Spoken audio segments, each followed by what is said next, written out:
तो hello guys, welcome on my channel. तो आपका काफी दिनों के बाद एक नए वीडियो में स्वागत है।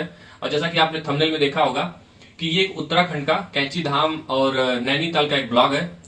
तो नौकरी गई भाड़ में, हम चले पहाड़ में, इसी थीम को फॉलो करते हुए हम लोग पहाड़ों में घूमने निकले हैं। तो उसका मैंने एक ब्लॉग बनाया है जो मैं आपके साथ शेयर करने जा रहा हूँ। इस वीडियो में आपको पूरे लखनऊ से और नैनीताल तक घूमने का पूरा रोड मैप मिलेगा और मिनिमम कॉस्ट में, और बिल्कुल मस्त खाते पीते पहाड़ों की मैगी का आनंद लेते एक मिनिमम बजट में आप कैसे घूम के आ सकते हैं, ये चीज मैं इस वीडियो में बताने वाला हूं। तो देखते हैं, लास्ट तक बने रहिएगा वीडियो पे। चलो। और ये कर ली हमने थोड़ी मोड़ी पैकिंग और अब हम निकल रहे हैं यहाँ से। एक हमारे मित्र सीतापुर से पहले ही आ चुके हैं यहाँ, और भगवान का आशीर्वाद लेके अब हम अपनी यात्रा को शुरू कर रहे हैं। तो थोड़ा मोड़ा सामान ले लिया है, बहुत ज़्यादा पैक नहीं करा है। और बाकी मेरे जो फ्रेंड हैं जिनके साथ हम लोग जा रहे हैं वो हमें मिलेंगे चारबाग स्टेशन पे। और ये हम पहुंच गए मेट्रो, यहाँ से हम लोगों को मेट्रो पकड़ना है। और हम 2 लोग यहाँ से हैं, बाकी दो या 3 लोग हैं वो चारबाग से मिलेंगे हम लोगों को। काफ़ी हम लोग एक्साइटेड हैं क्योंकि हम लोगों की इस तरह की ये पहली ट्रिप है।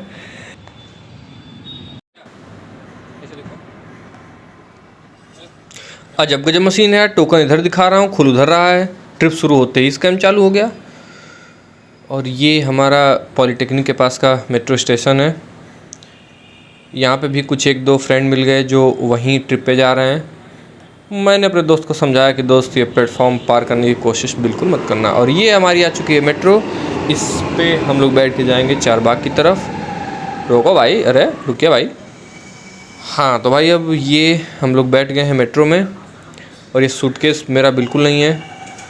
और अब यहाँ से हम लोग चारबाग की तरफ निकल रहे हैं। और मेट्रो तो यार लगभग खाली है क्योंकि रात का टाइम है, लगभग 9 साढ़े 9 के आसपास हो रहा है। और हम ये पहुँच गए हैं चारबाग। और यहाँ पे एक्चुअली जो ट्रेन है वो चारबाग मेन स्टेशन से नहीं, जो चारबाग जंक्शन के नाम से छोटा स्टेशन है, छोटी लाइन है, वहाँ से मिलेगी।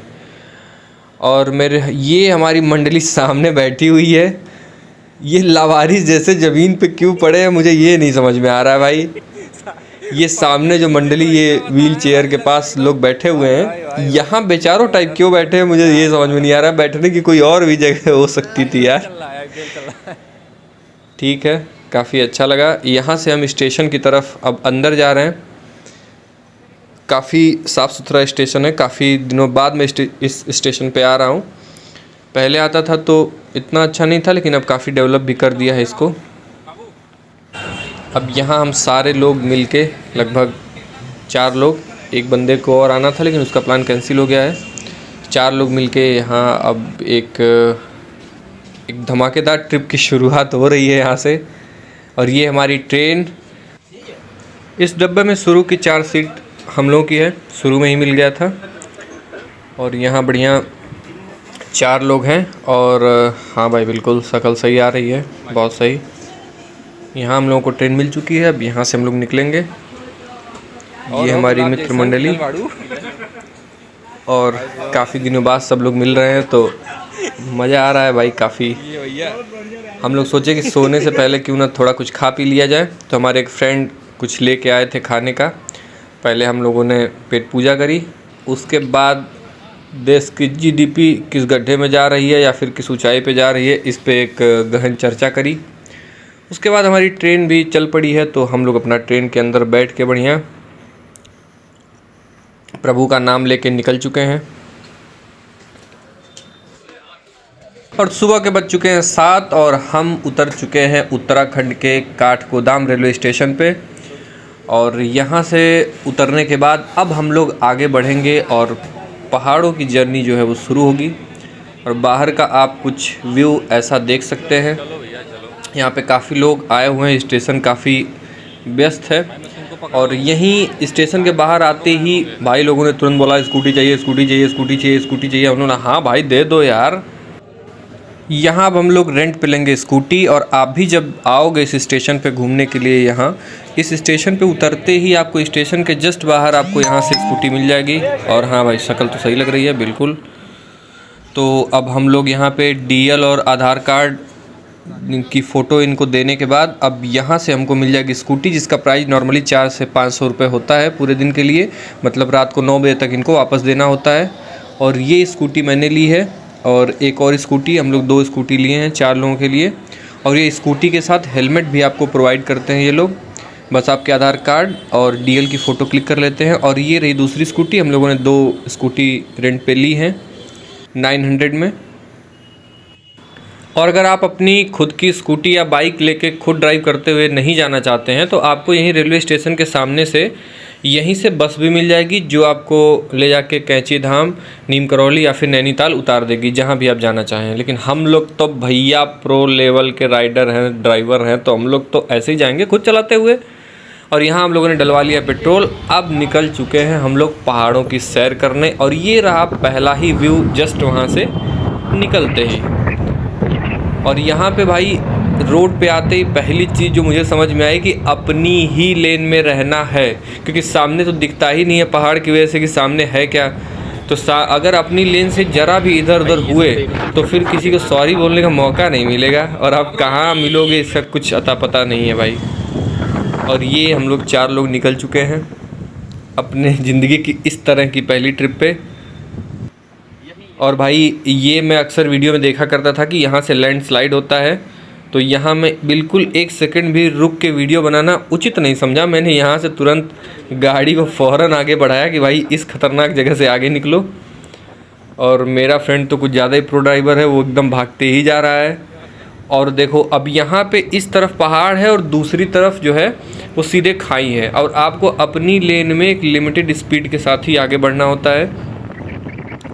और ये जंगली इलाका है थोड़ा सा, और इसके बाद जो है अब आपका पहाड़ ही पहाड़ और बस चढ़ाई ही चढ़ाई। बस अब आप चढ़ते रहिए 35 से 40 किलोमीटर। और ये आगे बढ़ने के बाद पहले एक भीमताल नाम की एक जगह पड़ती है, ये वही है। और यहाँ से इस लेक का और माउंटेन का जो व्यू है वो बहुत ही शानदार दिख रहा था, बहुत प्यारा व्यू था यहाँ पे। और ऐसा एक्सपीरियंस मैंने एमपी में भी करा है पहले, लेकिन वहाँ और यहाँ के पहाड़ों में एक डिफरेंस है। वहाँ आप जैसे जैसे पहाड़ों में घूमते हो तो वहाँ पे आपको गर्मी लगती है, और यहाँ जैसे जैसे हम लोग पहाड़ों में ऊपर की तरफ जा रहे थे तो यहाँ मौसम ठंडा होता चला जा रहा था। अब यहाँ पे हल्की हल्की गर्मी थी, लेकिन जैसे जैसे हम लोग आगे बढ़ रहे थे वैसे वैसे हम लोगों को ठंडा ठंडा महसूस हो रहा था, और ऊपर जाके तो भाई एकदम ठंडा ही लगने लगा था। और इस जगह पे तो भाई क्या ही बताएं, मेरे राइट साइड में एकदम पहाड़ ही पहाड़, और लेफ़्ट साइड में जितना नीचे आप देख सको सिर्फ खाई ही खाई, क्योंकि हम यहाँ तक लगभग 20-25 किलोमीटर ऊपर आ चुके थे। अभी इस वीडियो में आप मेरे लेफ़्ट साइड में देख सकते हो कि कितना नीचे वो खाई है, और वो छोटे छोटे बस्ती और घर हैं वो कितने छोटे दिख रहे हैं यहाँ से। अभी आपको इस वीडियो में दिखेगा, आप मेरे लेफ़्ट साइड में देखिएगा आप। और 40 किलोमीटर पर्वतों की चढ़ाई का आनंद लेते हुए हम लोग फाइनली कैंची धाम नीम करौली बाबा के प्लेस तक पहुंच चुके हैं। और यहाँ हम लोग थोड़ा सा लेंगे प्रसाद और अपना बैग करेंगे यहीं पे जमा, और यहाँ से फिर दर्शन के लिए आगे जाएंगे। और अगर आप बस से आते हैं तो बस आपको एग्जैक्ट यहीं पे उतारती है, और बिल्कुल बगल में मंदिर है जहाँ आप दर्शन करने जाएंगे, बिल्कुल बगल में ही, और यहीं बस उतारती है आपको, और यहीं से बस आपको पिक भी कर लेगी अगर आपको जाना रहेगा वापस। और यहाँ से हम लोग बैग जमा करके फिर अब बढ़ेंगे मंदिर की तरफ। और पता है जैसे ही मैं यहाँ से रिकॉर्ड करना शुरू किया, जो कि सामने मंदिर है, तुरंत पुलिस वाले ने बोला कि अभी बेटा बहुत कुछ तोड़ दूंगा, नहीं तो मोबाइल अंदर रख दो। तो अब ये वो सामने मंदिर जो है वो दिख रहा है, वाइट कलर का जो है वही नीम करौली बाबा का मंदिर है। और ये चारों तरफ सिर्फ ऐसे ही ऊंचे ऊंचे पर्वत हैं, और बीच में ये मंदिर है। और कम से कम 40-40 किलोमीटर बाइक चलाने के बाद हम लोग यहाँ पहुँचे थे, इतनी हाइट पे है। और यहाँ भाई इतनी धूप में भी जो ठंडा लग रहा था। और ये हमारी मित्र मंडली, और दर्शन हो चुका है संपन्न। अब यहाँ से हम लोग थोड़ा बहुत कुछ खाएंगे। और पता है यहाँ जगह बहुत ज़्यादा नहीं है, लेकिन यहाँ का मैनेजमेंट इतना अच्छा है कि इतनी बाइक कार बस के बावजूद भी यहाँ जाम बिल्कुल ना के बराबर लगता है। और अगर आप स्कूटी या कार लेके आते हैं तो यहाँ पार्किंग भी आपको बहुत अच्छी पार्किंग की सुविधा मिल जाएगी, कोई दिक्कत नहीं होगी आपको। और यहाँ से चारों तरफ जितना देखेंगे आप सिर्फ पहाड़ पहाड़ ही दिखेगा चारों तरफ। आप बीच में बस आप ये मंदिर और ये छोटा सा मार्केट है, और ये रहा मैं। और यहाँ पे आप अगर बस से आना चाहो तो बस आपको यहीं से उठाती है और यहीं लाके ड्रॉप कर देती है। और ये वापस आते टाइम, अब हम लोग यहाँ से जा रहे थे नैनीताल, वापस आते टाइम ये व्यू मुझे बड़ा शानदार लगा। तो हम लोग यहाँ रुक के, हम लोग क्या बाकी लोग भी यहाँ रुक के फ़ोटो क्लिक करा रहे थे, वीडियो बनवा रहे थे। तो मैंने सोचा कि 2-4 पोज मैं भी दे ही देता हूँ। तो यहाँ फ़ोटो क्लिक कराने के बाद हम लोग अब आगे बढ़ेंगे। और यहाँ का व्यू आप एक बार देखिए। और यहाँ पे ठंडी गजब की लग रही थी, धूप बिल्कुल नहीं थी, ठंडी यहाँ बहुत लग रही थी। और यहाँ से आप नीचे देख ही नहीं पाओगे कि कितनी जो है, कितने डिस्टेंस पे घर हैं, कितना नीचे ढलान है या फिर खाई है, बहुत नीचे है, थोड़ा मोड़ा नहीं। यहाँ से कार वार तो दिख ही नहीं रही थी बिल्कुल, सड़क, बस सड़क थोड़ा थोड़ा पता चल रहा था कि हाँ वहाँ पे सड़क है। ये हाइट इतनी ज़्यादा थी। और यहाँ पे मौसम भाई इतना क्लियर इन्वायरमेंट था यहाँ का, यहाँ की हवा इतनी फ्रेश थी और एकदम बिल्कुल ठंडा ठंडा लग रहा था। यहाँ से व्यू बहुत प्यारा था, मतलब अगर आप लोग घूमने आए तो यहाँ एक बार रुक के फ़ोटो क्लिक कराने की कोशिश ज़रूर करें, बहुत ही प्यारा व्यू है। और ये देखिए, वो बहुत मुश्किल से कैमरा जूम करने के बाद दिख रहा है कि हाँ वहाँ पे कोई रोड है, काफ़ी शानदार था। और ये हम लोग पहुँच चुके हैं नैनीताल। ये नैनीताल की झील है, इसके चारों तरफ रास्ते बने हुए हैं और इसके चारों तरफ ऊपर ऊपर पहाड़ियों में घर बने हुए हैं। और ये इसकी मेन स्ट्रीट है, ये नैनीताल। ये अपना बाल ही बनाता रहता है हमेशा, जब देखो तब। कितना प्योर वाटर है, देखो यहाँ पे मछलियाँ भी हम लोगों को देख के किनारे पे आ गई थी कि और भाई साहब क्या हाल चाल। तो इन मछलियों से हाय हेलो करने के बाद हम लोगों ने सोचा कि अब यहीं बैठ के चाय वाय पीते हैं। और यहाँ तक पहुँचते पहुँचते शाम हो गई थी और सबसे ज़्यादा ठंडी यहीं पे लग रही थी भाई। और यहाँ व्यू भी कितना कमाल का था। और यहीं लेक के जस्ट सामने 1-2 घंटे बिताने के बाद, चाय नाश्ता करने के बाद, फिर हम लोग वापस मुड़े रेलवे स्टेशन की तरफ। और ये एक जगह हम लोग रुके थे पहाड़ों की मैगी खाने के लिए, और ये काफ़ी हाइट पे था, बहुत शानदार लग रहा था वहाँ। अब हम लोग वापस की तरफ, स्टेशन की तरफ जा रहे हैं वापस। और ये जो रास्ता है, यहाँ आप विश्वास नहीं मानोगे, 30-35 किलोमीटर हम लोग स्कूटी बंद करके ऐसे ढगरते हुए जा रहे थे। इस टाइम पे स्कूटी बंद है, स्कूटी चल नहीं रही है, स्कूटी बंद है। वैसे ही हम लोग बस कंट्रोल करते हुए बस नीचे की तरफ स्लिप होते चले जा रहे हैं। और इतना प्यारा यहाँ का व्यू था कि मन हो रहा था बस रिकॉर्डिंग करते ही रहें, करते ही रहें, करते ही रहें। क्योंकि हर एक आधे किलोमीटर के बाद इतना प्यारा प्यारा व्यू आ जा रहा था सामने कि फिर मन हो रहा था कि कैमरा ओपन कर लो भाई। और यहाँ तक आते आते बिल्कुल दिल और दिमाग इतना फ्रेश हो चुका था। और जिधर देखो बस ऊंची ऊंची पहाड़ियाँ और एकदम ग्रीनरी से भरा हुआ एकदम दृश्य था वहाँ पे। और इस टाइम पे बस स्कूटी बंद करके बस बैठे रहो उस पर। 30-35 किलोमीटर तो हम लोग ऐसे ही आए होंगे नीचे, स्कूटी बंद करके। और ये ट्रक वाला भाई साहब ऐसे सामने आया अचानक से कि पता ही नहीं था कि सामने से ट्रक आ रहा है। और ये हम लोग वापस आ गए हैं, स्कूटी की चाबी उसको वापस दे दी और स्कूटी भी दे दिया, हेलमेट दे दिया। अब हम लोग वापस आ चुके हैं काठगोदाम स्टेशन पे, क्योंकि यहाँ से रात के 10:30 बजे एक ट्रेन रहती है। प्लान ये है कि वही ट्रेन पकड़ के हम लोग वापस आ जाएंगे लखनऊ। तो अब हम लोग आ चुके हैं यहाँ, हालांकि हम लोग बहुत जल्दी आ गए हैं, 8 बजे के आसपास आ गए थे। ट्रेन अभी 10:30 के बाद ही शुरू होगी। तो अब हम लोग करें क्या, यहाँ बैठ के बस थोड़ा बहुत बातचीत और अपने पूरे दिन का एक्सपीरियंस एक दूसरे से शेयर कर रहे थे। ये रही ट्रेन बाग एक्सप्रेस। आप इसी को पकड़ के अगर लखनऊ के आसपास के हैं तो आप इसी को पकड़ के वापस आ सकते हैं।